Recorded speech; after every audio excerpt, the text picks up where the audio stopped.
I saw him kissing my best friend, on the day he proposed to me. That one moment cracked something deep inside me. His lips were still wet with her lipstick when he knelt down holding a ring. And I stood there, smiling, crying, and saying yes, like a fool. But let me take you back. Back before the slap. Back before I lost my mind. Back before I almost gave my life to a man who never loved me. My name is Grace. I live in Lagos, Nigeria. I work in a bank, wear my natural hair with pride, and I used to believe that love could fix anything. Until I met Daniel. Daniel was charming. The kind of man who could make a woman forget her own name. He had a smile that looked honest. A voice like butter. And a way of saying I love you that made your knees weak. We met at a wedding. He was the best man. I was the girl crying into a plate of rice because I just found out my ex was marrying someone else. He made me laugh. We danced. He asked for my number. And like a movie, we fell into each other. Fast. Hard. Dangerously.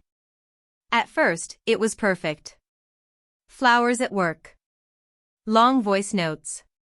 Matching Ankara for Sunday service. My mother called him husband material. My friends called me lucky. Even when I saw the first message on his phone from some girl named Sandra that said, "Last night was magic," I laughed it off. He's just friendly, I told myself. But friendly men don't moan in voice notes. That was the first red flag. I ignored it. Then came the second. I caught him smiling at my best friend, Ruth, too much. And then, the third, the night he said he was working late, but I heard music playing in the background. A woman laughing. But love is blind, they say. And I was wearing sunglasses at night. So when he proposed, at the same restaurant where we had our first date, I said yes. Even though Ruth was sitting just across the table, and their eyes locked for a second too long. Even though my heart whispered, "Don't do it, Grace." I said yes. I let him put that ring on my finger. I let the lie continue. Until the night of the slap. It happened 1 week before the wedding. I came home early from work. And I saw them. Daniel and Ruth. In my kitchen. Half-dressed. Her lipstick on his chest. My frying pan on the floor. And my soul? Hanging by a thread. He looked me dead in the eye and said, "It didn't mean anything." And Ruth? She laughed. "You were too slow, Grace. You always have been." I don't remember what happened next. I think I screamed. I think I threw something. And then, I slapped her. Hard. So hard my palm stung for hours. She stumbled back. He shouted at me, not her. "What's wrong with you? She's your friend." That's when I realized something. He never loved me. He never feared losing me. He thought I'd stay. Because I always did. Because I forgave him before. But that slap woke me up. And that night, I left the house. I left the ring. I left everything. But the story doesn't end there.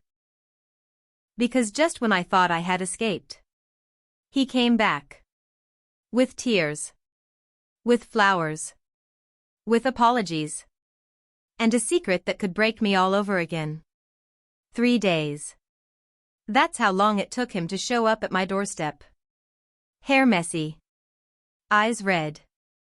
Holding a bouquet of wilted roses and a plastic bag of fried plantain, my favorite. I didn't open the door. So he started talking, loud enough for the neighbors to hear. "Grace, I know I messed up. But I love you. Please. Just come outside. Let me explain." Explain? What was there to explain? I saw the lipstick. I saw her legs on his lap. I saw enough. Still. My heart? It was stupid. It missed him. It missed his scent. His jokes. His hands. So I opened the door. Half a crack. He dropped to his knees. Please. I can't eat. I can't sleep. I've blocked her. It was a mistake. Just one mistake. Don't throw everything away. One mistake? One? I should have laughed. But I just stared. Grace, I swear to God, I will never touch another woman. I'll do therapy. I'll change my job. I'll even delete my Instagram. Please. I want to marry you. I want a family with you. His voice cracked. Tears rolled down his cheeks. And I remembered the good times. The way he tied my shoelaces when I was too tired. The night he carried me on his back after I twisted my ankle. The prayers. The dreams. The plans. I broke. I told him to leave. But I didn't slam the door. And 2 days later, I called him. Like a fool. We met at a quiet cafe. I wore no makeup. He wore guilt like a jacket. He ordered juice. I didn't touch mine. She means nothing to me, he whispered. It was just a stupid night. I stared at him. Why my best friend? He dropped his head. She came on to me. I was drunk. I thought you were going to leave me after the fight we had. Excuses. But I needed to hear them. Do you still love me? I asked. He looked up fast. More than my life. I wish I walked away that moment. But I said okay. One word. And it dragged me into another hell. We didn't announce the engagement again. No more matching Ankara. Just quiet rebuilding. At first, he tried. He was different. More patient. More present. He even joined my church. My mother cried tears of joy. My friends, except Ruth, were happy for me. But deep inside? I wasn't okay. Every time he touched his phone, I panicked. Every time he stayed out late, I imagined her. The trust? Gone. And slowly, my body began to fall apart. I lost weight. My hair started falling. I cried in the bathroom after work. I became a ghost of myself. But I stayed. Because I believed love could fix anything. Until one morning. I picked up his phone. And what I saw. It broke me in a way that no slap ever could.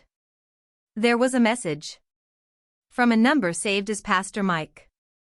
But Pastor Mike was sending shirtless selfies. And saying things like, I can't wait to have you again tonight. I stared at the phone for a long time. My hands were shaking. I texted back. Who is this? The reply came quick.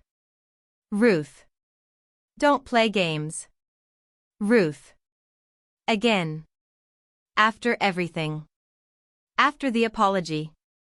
After the tears. After the promise. It was never over. She was still there. And he was still lying. That night, I packed my things. Not just clothes, but dreams. I put them in a box and carried them to my friend, Amaka's house. I left a note. Just 6 words. I loved you. You killed it. The next morning, he called 34 times. I didn't answer. He showed up at Amaka's. I didn't open the gate. He begged my mom. She told him to leave. He stood outside my office like a madman.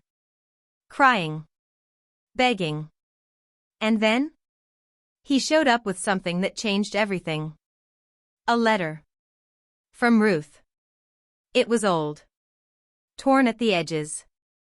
Written in shaky handwriting. He left it at my doorstep. I opened it 2 days later. It said, I'm sorry. I didn't mean for it to go this far. Daniel said you were controlling. He said he didn't love you. I was stupid. I got pregnant. He made me abort it. Twice. I just wanted to win. But now I've lost everything. I don't even know who I am anymore. I sat down on the floor. Pregnant? Abortion? Twice. My chest tightened. My breath slowed. The air around me felt thick. And that was the moment the love I had for Daniel died. But this story? It's far from over. Because what Daniel did next shocked the entire neighborhood and nearly destroyed what was left of me. I thought I had seen the worst of Daniel. The lies. The betrayal. The baby he made Ruth destroy twice. But nothing prepared me for what I was about to witness. It started with a phone call. From a number I didn't recognize. A soft voice. Shaky. Female. Hello. Is this Grace? I almost didn't answer. Yes, who is this? I thought you should know. Daniel is getting married tomorrow. To someone named Ifioma. At New Dawn Event Center. 11 a.m. I froze. Sorry, who did you say? Ifioma. I work at the event center. I overheard everything. I remember your name. I heard what he did to you. I just thought, you deserve to know. Click. The line cut off.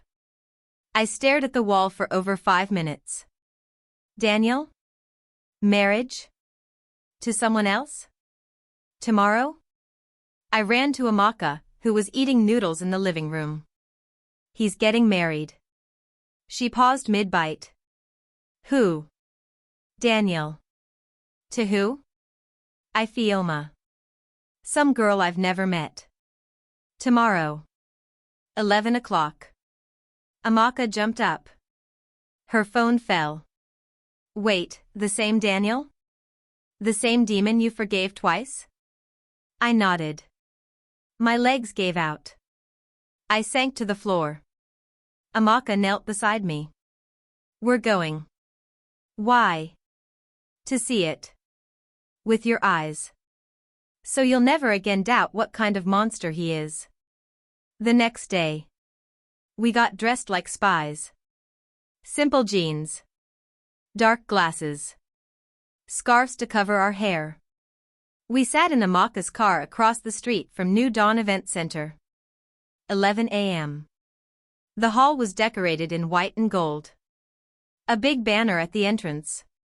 Daniel Red Heart Ifioma, forever starts today. My stomach turned. We saw him. Daniel. In a black suit. Smiling. Posing for pictures. Hugging guests. Ifioma stepped out next. Slim. Tall. Beautiful. She looked like a queen. And she had no idea she was marrying a devil. Let's go, I whispered. You sure? Amaka asked. Yes. I've seen enough. But as we turned to leave, a loud voice shouted. Grace? We spun around. And there he was. Daniel. Walking toward us. Sweating. Shaking. His bride still inside. Grace, what are you doing here? Amaka stood in front of me. Oh, now you want to ask questions? I can explain, he shouted. Explain what? I said, stepping forward. That you were planning a wedding while begging for my forgiveness? While crying outside my house like a dog? Guests started turning their heads. Phones came out. Someone whispered, "Nah, the ex-girlfriend, oh." Grace, please, he begged. This was arranged by my parents. I didn't want to marry her. I looked him in the eye. So you made her plan a wedding? Pick colors? Rent a hall? And you still kissed me last week? Gasps filled the air. Ifeoma stepped out of the hall just then. Her eyes scanned the scene. She saw me. She saw him. And then she saw the banner. She walked straight up to us. Daniel, who is this? He stammered. Baby, I can explain. She's just. Ifeoma cut him off. Just what? She turned to me. Are you his ex? I nodded. Yes. And he begged me to forgive him for cheating with my best friend. Twice. While you were planning this. Her face dropped. Her hands shook. So everything he told me was a lie? Daniel tried to touch her arm. She slapped it away. Then she looked at me. Thank you. For telling me. She turned to her driver. Take me home. And just like that. She left. The guests whispered louder. The MC walked off stage. The music stopped. Daniel stood in the middle of the compound like a broken stick. Looking lost. Looking small. Looking stupid. I walked up to him one last time. I hope every lie you told tastes bitter in your mouth. I hope every woman you hurt comes back in your dreams. I hope you never forget my face. Because I'm the one that got away. And I left. With Amaka beside me. With my dignity intact. With my freedom finally in my own hands. But even after all that, I wasn't done healing. Because what I didn't know was that Daniel wasn't done with me. And his next move would be the most dangerous of all. It had been 4 weeks since Daniel's wedding crashed in front of the whole of Lagos. 4 peaceful weeks. I laughed again. I slept without shaking. I started eating real food, not just crackers and tears. Amaka even made me open a small skincare business online. Life was moving on. Until the message came. It was 3:17 a.m. I was asleep. My phone buzzed under my pillow. Half awake, I checked. Unknown number. One message. You think you've won, Grace. But if I can't have you, no one will. Watch your back. I sat up so fast I almost fell. My heart started racing. My hands trembled. Who sent it? Daniel? I dialed the number. Switched off. I opened my window, looked outside. Nothing. The street was quiet. Too quiet. I called Amaka. She picked up on the first ring. Grace? Are you okay? He sent me a message. Who? Daniel. I think. I read the message to her. Amaka was silent for a few seconds. Okay. Pack a bag. You're coming to my place. Now. 20 minutes later, I was in her flat. Door locked. Curtains drawn. I didn't sleep that night. Amaka sat with me on the couch, holding a kitchen knife like she was ready for war. We have to report this, she said. To the police? Yes. And tell them what? That my ex who embarrassed himself at his own wedding is now threatening me anonymously? She looked at me hard. Grace. This is not a joke. Men like Daniel? They don't handle shame well. You hit his ego. In public. He's dangerous now. I nodded. But deep down, I still didn't believe he'd go that far. Until 2 days later. I found a dead cat on my doorstep. Neck twisted. Blood on the concrete. A tiny paper tucked in its mouth. You're next. That's when I knew. Daniel had gone mad. Proper madness. I called his number. It rang. He didn't pick. I sent a voice note. If anything happens to me, my friend, or my family, I will drag you to hell myself. I kept quiet. I forgave. I let you live in peace. Don't push me. He still didn't reply. But I knew he saw it. I could feel it. Later that week, I got another message. From the same unknown number. You think you're brave now. But everyone has a weakness. Yours is your mother. That was it. I ran to my mum's house immediately. She was frying beans in the backyard like nothing was wrong. Mummy, pack your things. You're coming with me. Why? Is it Boko Haram? Worse.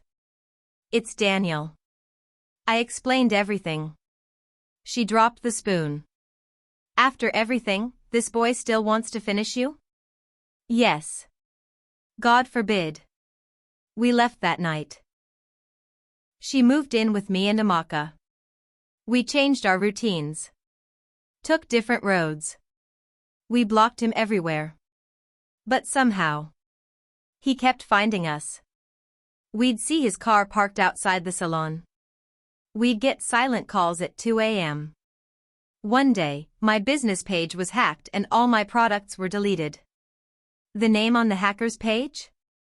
D_boss_rising. Daniel. This wasn't heartbreak anymore. This was war. So I fought back. I got a lawyer. I gathered all the messages, pictures, the dead cat incident, the hacked page, everything. We went to the police. At first, they laughed. Nah, love matter, madam. Until Amaka raised her voice. So she has to die first before you act? They wrote it down. Filed a report. But they didn't arrest him. Not yet. So I got smart. I posted everything online. A full thread. From the cheating, to the fake wedding, to the threats. I blurred names but left enough clues. Lagos girls are fast. In less than 3 hours, Daniel's name was trending on Twitter. His exes came out. Stories poured in. He had cheated on one with her sister. He got another pregnant and ran. One said he used to beat her when she cried. Daniel's image? Finished. His reputation? Burnt. His business partners? Pulled out. And me? I got a call. From him. At midnight. I picked. His voice was low. Dead. Why did you do this? Because you didn't leave me alone. You ruined my life. No, Daniel. You ruined mine. I just told the truth. He sighed. You'll regret this. Click. That was the last time I ever heard from him. But the damage? It lived inside me for months. I couldn't trust people. I flinched when I heard a car door slam. I hated mirrors. Because they reminded me of the girl who once believed that love could fix a man like Daniel. It took time. Tears. Therapy. But I came back. Not the same. Stronger. Smarter. Wiser. But just when I thought the storm had passed, someone new walked into my life. And with one question, he reopened every wound I thought had healed. It started with a knock. Soft. Steady. Like it had no evil intention. I looked at the time, 4:35 p.m. I wasn't expecting anyone. Amaka had gone to the market. Mum was sleeping. I peeped through the curtain. A man stood there. Dark skin. Simple white shirt. Blue jeans. Tall, but not too tall. Neatly trimmed beard. A calm face. He didn't look like trouble. But neither did Daniel the first day. Who is it? I asked through the gate. Hi. Sorry to disturb you. I'm your new neighbor. Just moved in next door. His voice was deep. Warm. He raised a plate of jollof rice and fried chicken. Thought I'd say hello the Nigerian way. I hesitated. He smiled. And my heart did something strange. It fluttered. I opened the gate just a crack. Thank you, I said, taking the plate. I'm Joshua, he said. You? Grace. His eyes lit up. That's a strong name. I gave a half smile. Is it? Yeah. Grace survives. Even when storms hit. I didn't know whether to laugh or cry. Thanks, I said, ready to close the gate. But he asked. Are you okay? I froze. You just look like someone who's seen fire. I looked at him. Looked deep. And for a moment, it felt like he saw me. Not the surface. Not the smiles I forced. Me. I'm fine, I said quickly. Thank you for the food. I shut the gate. But his words stayed in my chest like a pebble in water. Over the next few weeks, Joshua showed up like a good breeze. He'd wave in the morning. Offer to carry my groceries. One day, he even brought my mum-papa from his garden. He never forced conversation. He never asked personal questions. He just existed. Calmly. Kindly. I tried to ignore him.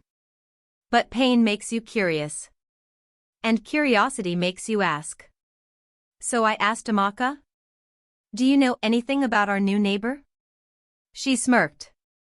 Why? You like him? No. I just want to be safe. He's clean. Works with a tech company. Divorced. No kids. His ex cheated on him too. My heart dropped. Cheated on? I knew that pain. I knew the shame. The ache. The scars. Maybe that's why he looked at me like he understood. One evening, he knocked again. This time with plantain chips. You always bring food, I said. It's my love language, he replied, smiling. What if I'm allergic? Then I'd bring medicine. I laughed. Really laughed. He sat on the stairs. Can I ask you something, Grace? Sure. Why do you always flinch when someone walks behind you? I didn't answer. He continued. You don't have to tell me. I just want you to know, you're safe now. Whoever broke you doesn't live here anymore. Silence. Then tears. Quiet ones. He nearly ruined me. But he didn't. I forgave him. Twice. I thought that made me strong. No. That made you hopeful. And that's not a weakness. He looked at me softly. Some people confuse forgiveness with permission. But you walked away. That's courage. That night, I didn't cry myself to sleep. For the first time in months. I slept in peace. But healing isn't a straight road. The past has teeth. And it bit again when I saw a Facebook post 2 days later. Guess who's back in town? Daniel the Dawn is on fire. With Ruth Chinier. My jaw dropped. Daniel. And Ruth? Again? In public? Amaka called me in a rage. Did you see what he posted? This guy no day fear God. Let them rot, I said. They're doing it for you to see. I don't care. You're sure? I took a deep breath. Yes. Because I've found something better than revenge. What? Peace. Later that evening, Joshua knocked again. No food this time. Just a note. He handed it to me without a word. I opened it. It said, some scars remain. But so do some miracles. Let's walk forward, slowly, if you're ready. He looked nervous. I don't want to rush anything. But, if one day you feel ready to love again, I'll be here. I didn't speak. I didn't need to.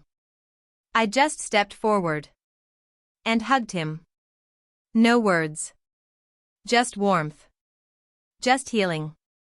And maybe, just maybe, the beginning of something new. But the story isn't done. Because months later, a letter came. From Ruth. And inside it? A truth that shattered everything I thought I knew about Daniel. And myself. The letter came on a Tuesday.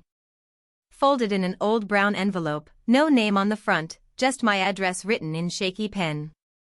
I almost threw it away. But something told me to open it. I sat at the kitchen table, heart thumping like thunder. Inside was a single sheet of lined paper. Torn. Stained. My fingers trembled as I unfolded it.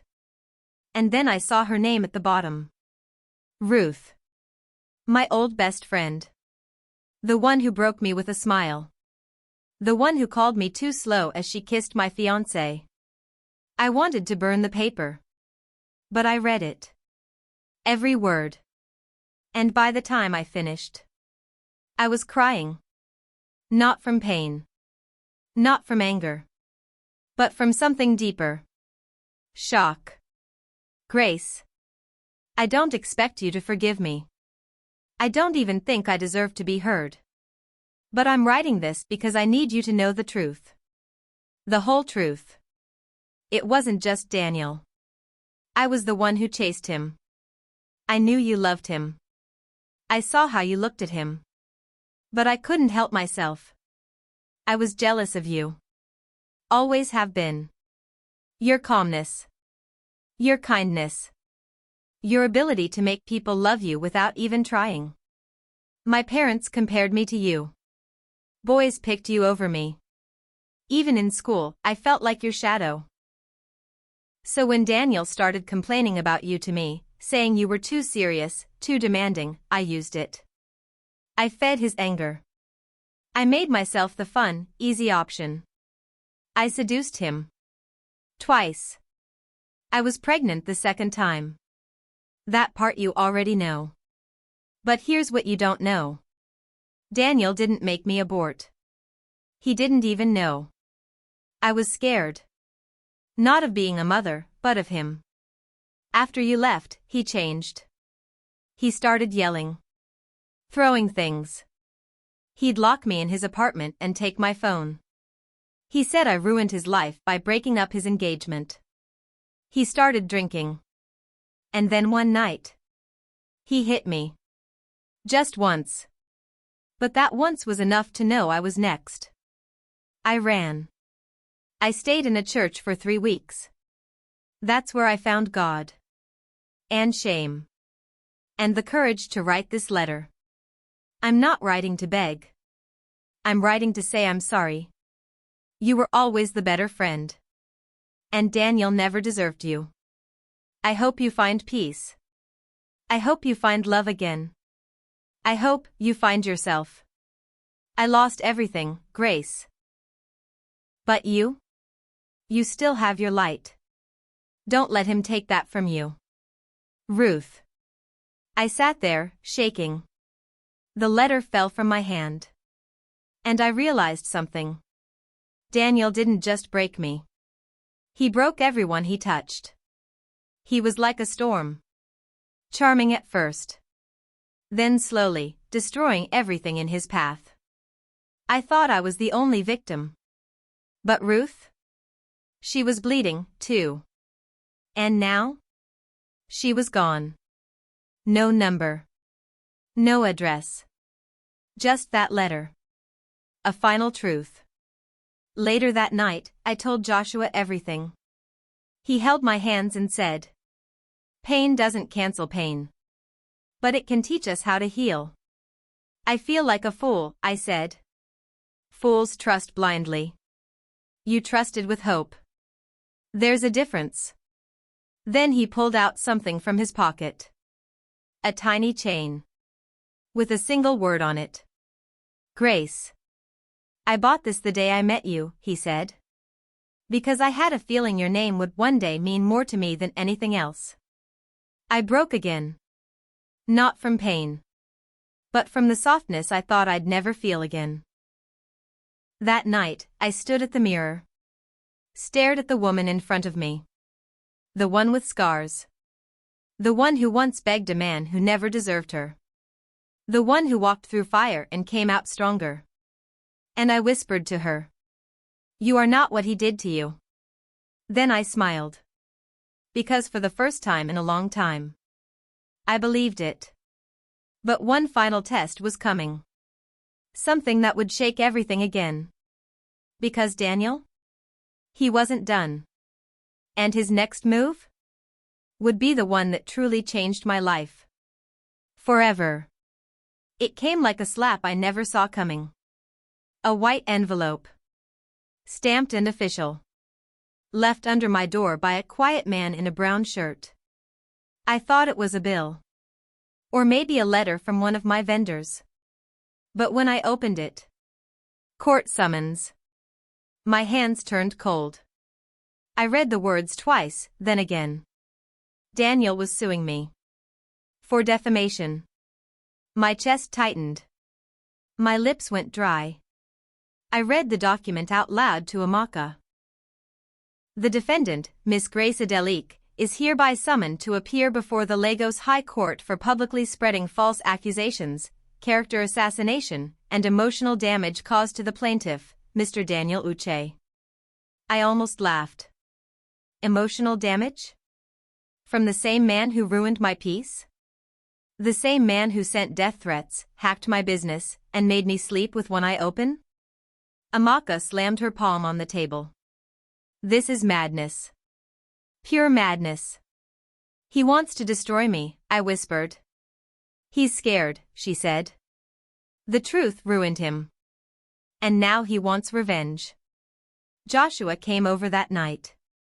He read the letter carefully, jaw clenched. He's trying to silence you. To shame you. Can he win? I asked. Not if we fight back. The next few days were hell. We gathered every message. Every screenshot. Every recording. The dead cat photo. The anonymous threats. The hacked business page. Even the voice note I once sent to my mum, crying, saying I feared for my life. We built a file thick enough to crush a table. My lawyer, a calm woman named Barrister Ian, looked through it all and said. He picked the wrong woman. The first court date arrived. I wore a plain black gown. No makeup. Just courage. The courtroom was cold. Quiet. Daniel walked in with a smirk. Dressed sharp. Sunglasses in hand like he was going for a fashion show. When his eyes met mine, he winked. My stomach turned. The judge entered. The session began. Daniel's lawyer stood up. Smooth talking. Polished. Your Honor, my client is a victim of cyberbullying. The defendant, Grace Adelique, has published slanderous posts that have ruined his career, destroyed business relationships, and put his life at risk. I stared at him. Risk? I wanted to scream. But I stayed calm. When it was our turn, Barrister Ian stood up like a lioness. She presented every piece of evidence. The messages. The late-night threats. The pictures. The hospital report from when I had a panic attack after finding the dead cat. And then she dropped the final card. Ruth's letter. Typed. Printed. Signed. I saw Daniel's face twist when he heard her name. This letter confirms that the plaintiff was involved in abusive and manipulative behavior toward both the defendant and her former friend, Ruth Chinyer, Ian said. It shows a pattern. Not a moment. The courtroom was quiet. Too quiet. The judge leaned back. Then said, Mr. Uche, do you deny these claims? Daniel stood up. His voice was loud. Arrogant. Your Honor, they're lying. All of them. Grace is bitter because I moved on. She's jealous. She's trying to destroy me. I stood too. Then why did you cry outside my gate for weeks? Why did you send me flowers and fake apologies if you didn't do anything wrong? He turned to me, eyes wild. Because I thought I loved you. I thought you were different. No, Daniel. You thought I was weak. Silence. Even the court clerks paused. The judge adjusted his glasses. Court will reconvene in 2 weeks. But let me say this now, Mr. Uche, if any further harassment is reported, criminal charges will follow. Bang. Gavel down. Session over. Outside, reporters were waiting. Someone took pictures. Daniel tried to hide his face. Joshua held my hand. Firm. Strong. I looked up at him. Is it over? Almost. That night, I cried. Not from fear. Not from anger. But from something deeper. Relief. I didn't lose. I stood up. I fought. I chose myself. But just when I thought nothing else could shock me, a woman knocked on my door. Older. Quiet. Her face was familiar, but I couldn't place it. Are you Grace Adelique? Yes. She held out a box. I'm Daniel's mother. Time stopped. Her hands were shaking. She held the box like it carried a bomb. Maybe it did, just not the kind that explodes with fire, but the kind that explodes in the heart. I stood frozen at the door. Daniel's mother. The woman I never met. The one I imagined all kinds of things about. Was she like him? Was she the reason he turned out that way? I opened the gate slowly. Please come in. She looked tired. Her eyes were swollen, like she hadn't slept in days. She stepped in. Sat on the edge of the sofa like she didn't belong there. She placed the box gently on the center table. Then she said something I didn't expect. I'm sorry for what my son did to you. I blinked. Once. Twice. Did I hear right? Ma? I know you have no reason to listen to me, she continued.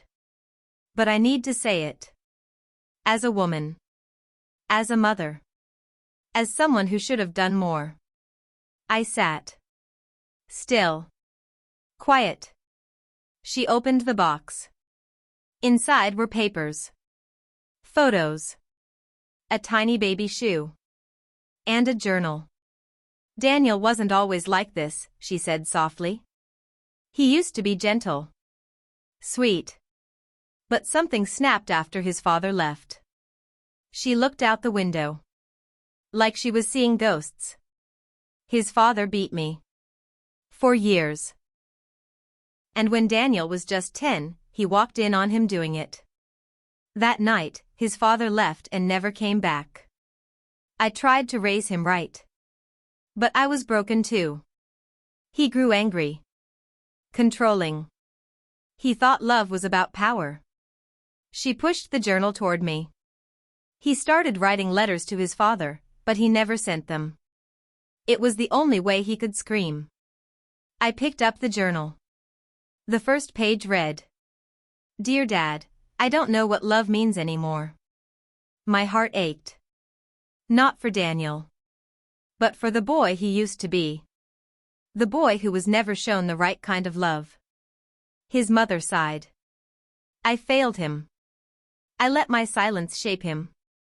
You're not the one who hurt me, I said quietly. He made his choices. Yes, she nodded. But I carry the shame.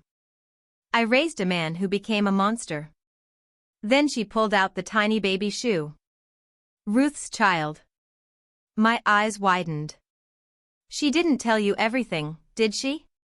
She said she aborted. Twice. She aborted once. The second pregnancy, she kept. For 3 months. But she lost the baby. My chest tightened. Daniel didn't even know. She was too scared. I closed my eyes. Pain built in my throat. So much damage. So much darkness. Why are you telling me all this? I whispered. She looked at me. Tears in her eyes. Because I want you to be free. Truly free. I want you to stop asking yourself what you did wrong. You did nothing wrong, Grace. You just loved a broken boy who never grew up. Silence. And because I'm dying. My eyes shot up. What? Breast cancer. Late stage. I have maybe 4 months. I swallowed. I'm not here to beg for Daniel. I'm here to ask for your forgiveness. Not as his mother, but as a woman who once stood where you stood. Crying in the dark. Blaming herself. She stood. You don't need to carry this story anymore. Let it go. She turned to leave. I pray the next chapter of your life brings nothing but peace. She left the box behind.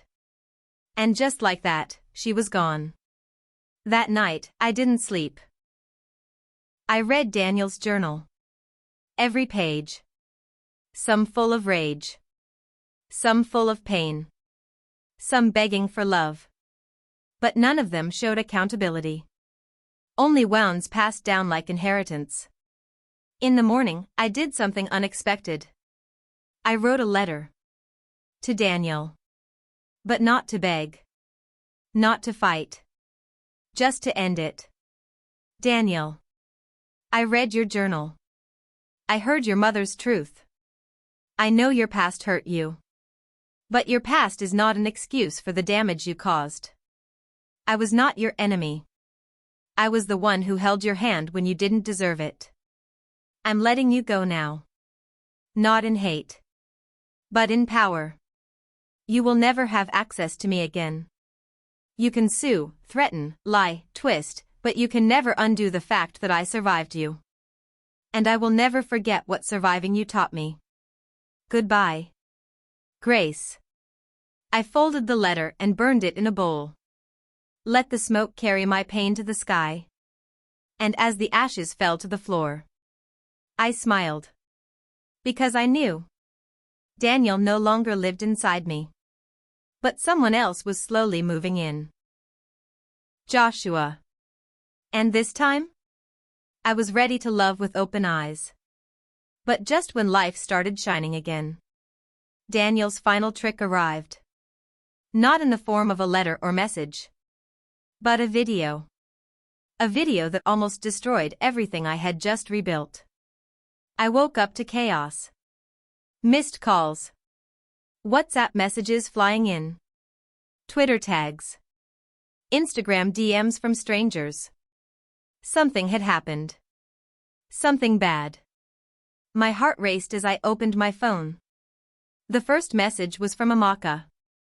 Grace, don't panic. Don't open the video. It's going viral. But we'll handle it. The second message was from my cousin in Abuja. Is this really you in that video with Daniel? Flushed face, I'm so sorry. People are so wicked. My hands trembled. My throat dried instantly. Video? What video? I opened my Twitter app. And there it was. Trending at number 2 in Nigeria. Hashtag Grace and Daniel. I clicked. A 48-second clip. Posted by an anonymous account.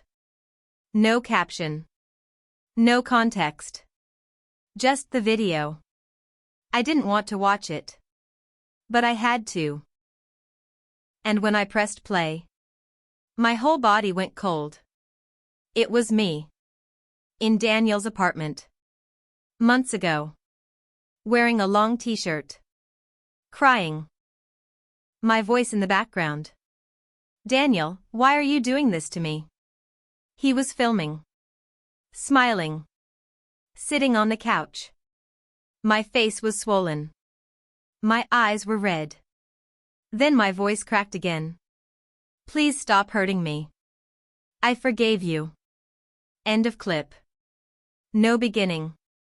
No end. Just that horrible moment. Stripped out of time. Stripped of truth. I dropped my phone. I felt sick. Amaka came rushing over within 10 minutes. Joshua followed behind her. It's going everywhere, she said, hugging me. But don't worry. People are fighting for you. I can't breathe, I whispered. Joshua held me tight. He recorded you without your knowledge. That's illegal. We'll handle this. But I couldn't think about laws. All I could think about was the shame. Not the act. The image. Of me. Vulnerable. Broken. Crying for a man who never deserved my tears. And now the whole world had seen it. Over the next 24 hours, the internet exploded. Some people defended me. She was in pain. He abused her. This is manipulation. But others. They were cruel. Why was she still there? She liked the drama. This is why women need to choose better. I wanted to disappear. But I didn't. Because of what happened next. An influencer, Ngozi Bella, posted a video. She had 300,000 followers. She said, "What Daniel did is the clearest form of digital abuse. This is not content. This is control. He filmed her pain and weaponized it. Let's call it what it is, revenge porn, emotional version." And then something shifted. More people spoke up. Women who had been recorded. Humiliated. Gaslit. Used. Hashtag not your shame started trending. Suddenly, I wasn't just a girl who cried in a video. I was a face for every woman who ever begged a man who enjoyed her pain. I got an email from a women's rights foundation. They offered to take Daniel to court for digital defamation, emotional harm, and unlawful surveillance. I said yes. I was done hiding. I made a video of my own. Simple. No makeup. No filter. Just truth. Hi. My name is Grace Adelik. A man I once trusted recorded me crying during one of the darkest days of my life. He released that video without my permission. It was meant to shame me. But it did the opposite. It reminded me of who I used to be. And how far I've come. If you've ever begged someone to love you. If you've ever been made to feel like your pain was entertainment. You are not weak. You are surviving. And I see you. I'm not the girl in that video anymore. I'm stronger. I'm louder. And I'm not going anywhere. The video went viral. But this time, for the right reasons. Celebrities reposted it. Churches talked about it. A radio station called me for an interview. And for the first time in my life, I felt powerful. Not because I hurt Daniel. Not because I won. But because I took back my voice. And Daniel? He vanished. His account was deleted. His business collapsed. Someone said he left Lagos. Another said he went to Port Harcourt. I didn't care. I wasn't watching anymore. I closed that chapter. Burned it to the ground. And started writing something new. With Joshua. With peace. With purpose. But even now. Sometimes, I still hear the echo of my own voice from that video. And I remind myself. That girl didn't die. She grew. And became the woman who finally chose herself. It's strange how pain becomes a teacher. A mirror. A voice you can't ignore anymore. After the video storm, I thought I'd crumble. But something inside me had changed. The old Grace? She would have hidden. She would have cried for weeks. But this Grace? I stood up. And I walked into the light, boldly. The Women's Rights Foundation invited me to speak at a seminar. At first, I said no. Public speaking? No, thank you. But then I remembered that girl in the video. Crying. Begging. Lost. She needed someone like me back then. So I showed up. I wore a yellow blouse. I wore confidence like armor. The hall was full. Young girls. Mothers. Survivors. When I stepped up to the microphone, I froze. Then I looked down at my hands. Steady. Calm.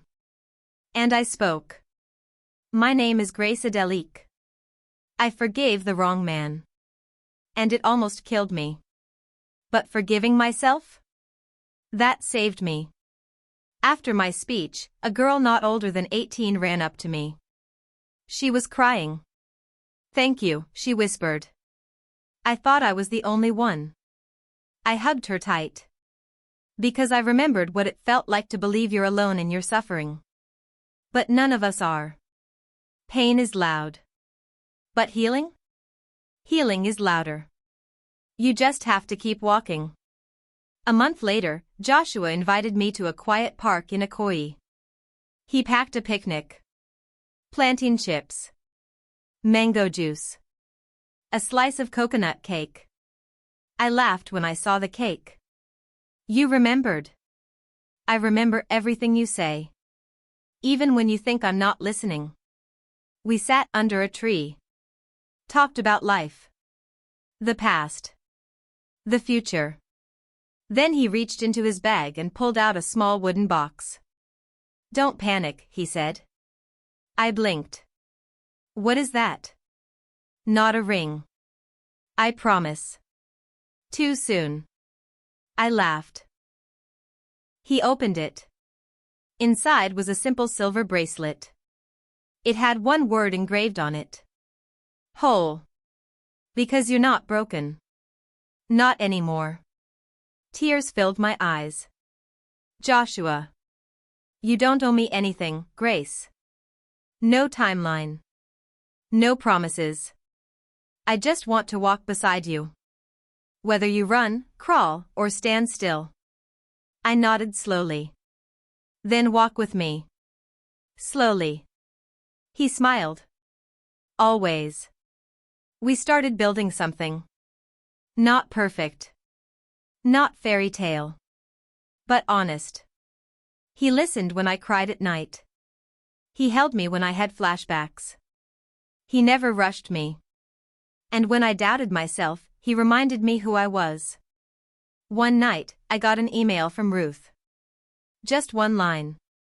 I named my daughter after you. Grace. She saved me. I sat still for a long time. And I whispered a prayer. Not for Ruth.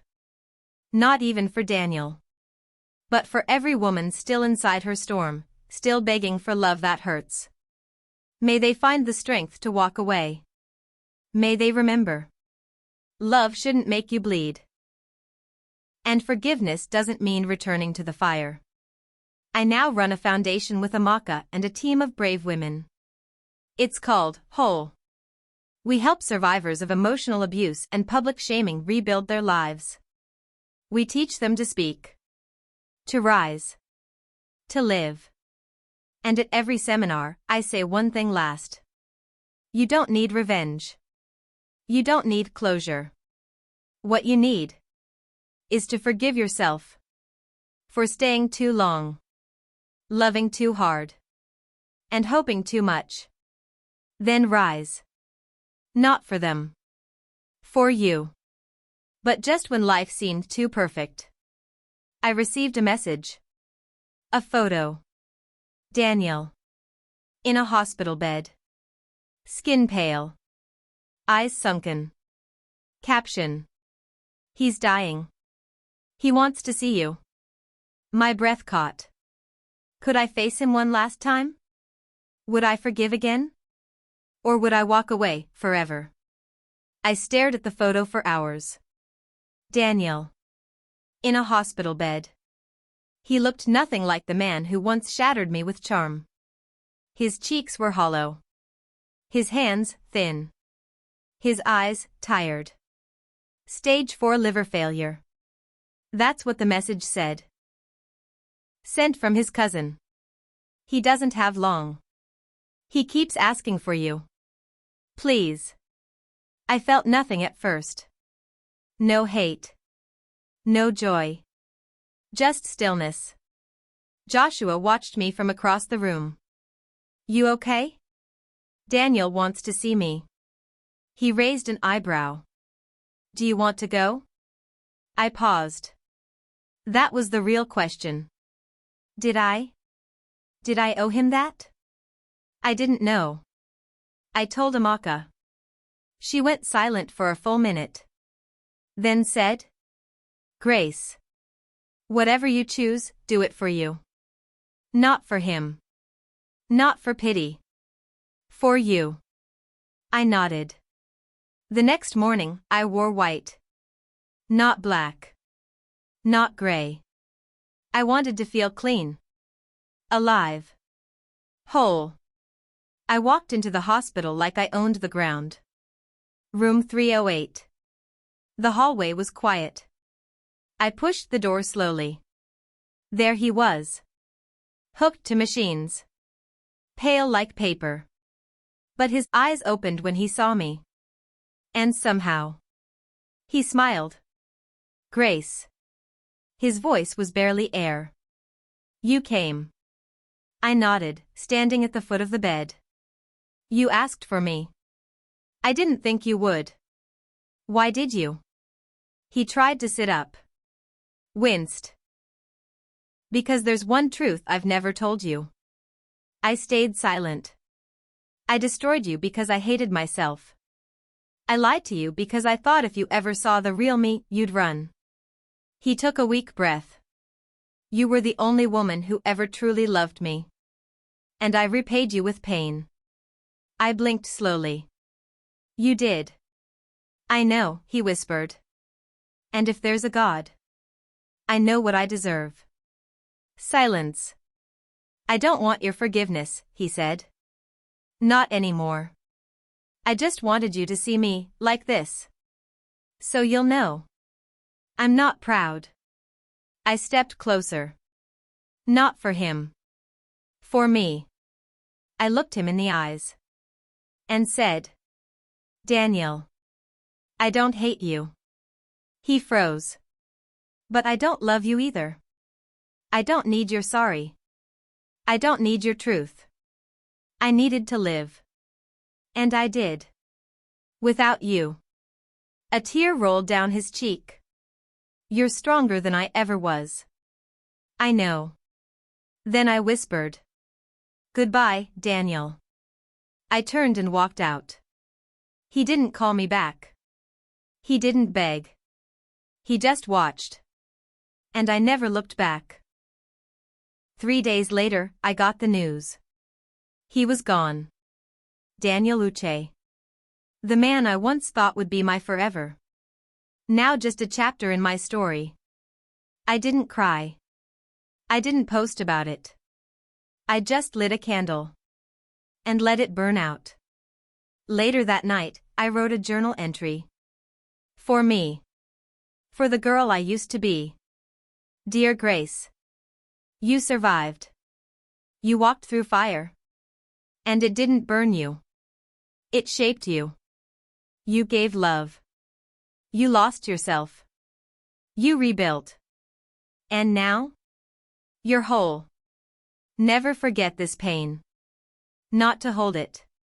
But to remember what you escaped. And when love finds you again, you will not shrink. You will shine. Me. But before this story ends, there's one more chapter. Not about Daniel. Not about Ruth. About me. About what it really means to love again. Without fear. There's a kind of love that doesn't scream. It doesn't rush. It doesn't hurt. It whispers. It waits. It shows up over and over again. That was Joshua. And this is how I finally learned what love is supposed to feel like. 1 year later. I stood in front of a mirror. Different mirror. Different woman. My scars were still there, but they weren't wounds anymore. They were proof. Proof that I survived. Joshua knocked gently. You ready? Almost. I turned to face him. He looked the same, calm, steady, warm. But today, his eyes were glassy. You sure you want to do this? He asked with a playful smile. I've never been more sure. I wasn't shaking. I wasn't wondering if he'd cheat. I wasn't waiting for a slap, a lie, or a betrayal. I was just ready. Because real love? Real love doesn't make you beg. It meets you where you are. We didn't have a big wedding. Just close friends. Family. A garden. And a lot of laughter. Amaka was my maid of honor, of course. She cried more than I did. My mum danced like she was 20 again.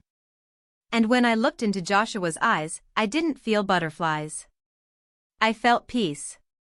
Butterflies come and go. But peace? Peace stays. After the wedding, we started a home together. Small flat. Big windows. Even bigger love. We cooked together. We prayed together. We argued, but with respect. And every night, he'd hold my hand and say, I'm proud of you, Grace. For choosing joy again.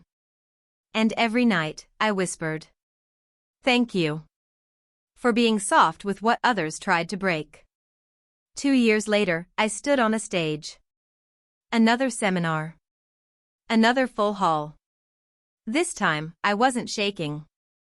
I looked out at hundreds of women. And I told them the truth. I forgave the wrong person once. And it nearly destroyed me. But I also forgave myself. And that saved me. Never confuse pain for love. Never confuse persistence for destiny. And never ever believe that healing means going back. You don't owe anyone your sanity just because you once called it love. When I stepped down from that stage, a woman in the front row grabbed my hand. She whispered, I walked away after watching your video. You saved me. I smiled. Because I knew. That girl in the video. The one who cried for Daniel? She didn't die in shame. She rose in power. My name is Grace Adelique. I am not the pain I survived. I am not the mistakes I forgave. I am not the tears that once soaked my pillow. I am light. I am healed. I am whole. And most importantly, I now know what love is. And it doesn't hurt.